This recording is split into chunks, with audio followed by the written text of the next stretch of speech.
So this is the beginning of my new sub-series that I'm introducing to the channel called Did Quentin Tarantino Steal from This Obscure 70s Movie? Let's start there before I dive into this movie. It's impossible not to find a review of Lady Snowblood, whether it's on IMDb or Letterboxd, without somebody somewhere mentioning Quentin Tarantino. And that is because Lady Snowblood was one of the biggest influences for his movie Kill Bill. In fact, there's one specific scene in that movie that is a direct visual reference to pretty much the entire aesthetic of Lady Snowblood, and that is the scene where Beatrix Kiddo goes one-on-one with Lucy Liu. All great directors steal or pay homage, or whatever you want to call it.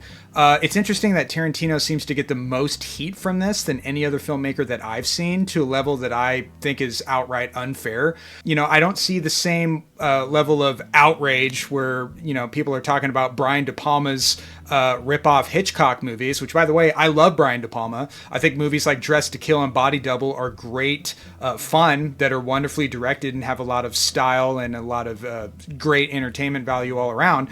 But those movies are outright Hitchcock ripoff movies with some elements of Italian giallos. Dress to Kill in particular is also very reminiscent of some Dario Argento movies. So, and that's just one of a million examples. One of the newest movies that I reviewed last month was Zach Cregger's Weapons. Zach Cregger was very outspoken about how much the movie Magnolia was an influence on that movie in terms of the film constantly changing perspectives with different characters, and the fact that the cop character in Weapons is basically John C. Reilly visually, and they act similarly as well. So, you know, this is not a new thing. I don't know why Tarantino gets the most shit for this. And like I said, there's millions of examples. We can go to Steven Spielberg.